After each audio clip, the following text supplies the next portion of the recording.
What is SEM? An explanation for content producers and bloggers. If you've ever done a Google search, you've seen the ads that run along the sides of the search results for various products. These results are SEM. Search engine marketing is buying ads against search results.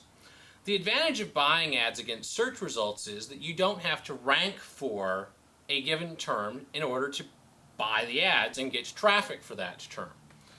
The downside is that you're going to pay for each visitor to your website. When you're producing a product or offering a service, it's easy to determine whether or not you should be buying SEM ads. Because you can say, how much do I make per product, how many visitors buy the product, and how much do I pay per visitor. From that, you can determine a reasonable amount of profitability from your ad spend. When you're a content producer, it's a harder decision to make.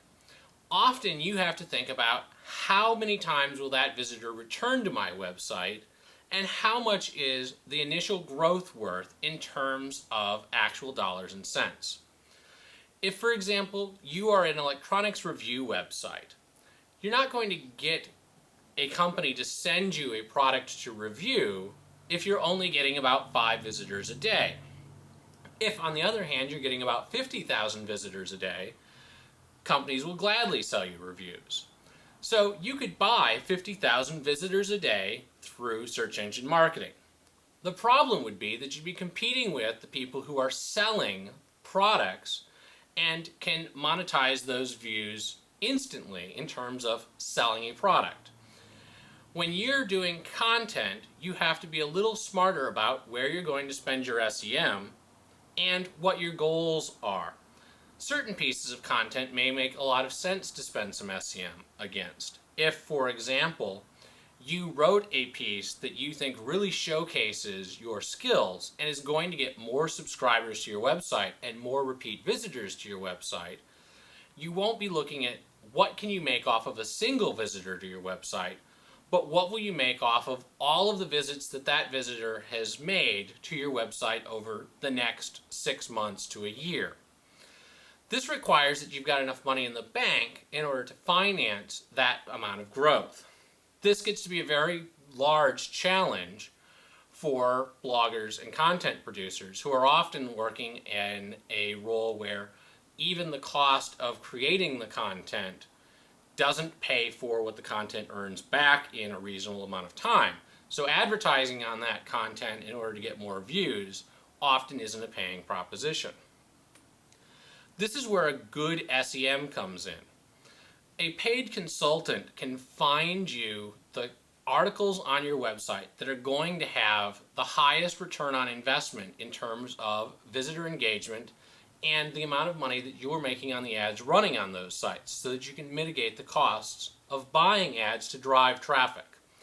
A good SEM is also going to balance which networks to purchase ads on. Google and Bing are the top places to buy SEM ads, but there are a lot of smaller search engine sites that have high quality traffic just in much lower volumes. When you purchase against those search sites, you can often get a better price, and while you're going to purchase fewer visitors, because you're buying them at a lower price, you don't have to aggregate the cost of those visitors over as many months. A good SEM is also going to do things like YouTube promoted campaigns, which some of the smaller SEMs don't really understand or have never managed. Because a large SEM firm may cost too much, you may end up being in a situation where it doesn't make sense to hire a small SEM who can't help you, but you can't yet afford a large SEM. In these cases, usually the best result is to pool with some other people who are of similar nature but not competing in order to find resources which make sense. Many of the larger SEM firms will work with you if you have a single point of contact and a large enough spend. Some of my clients have been groups of 5 or 6 sites in a content network that I have managed. I couldn't afford to manage any of the sites individually, But together, they offered a large enough size group that I could buy, manage, and consult with them in a way that made sense for their organizations.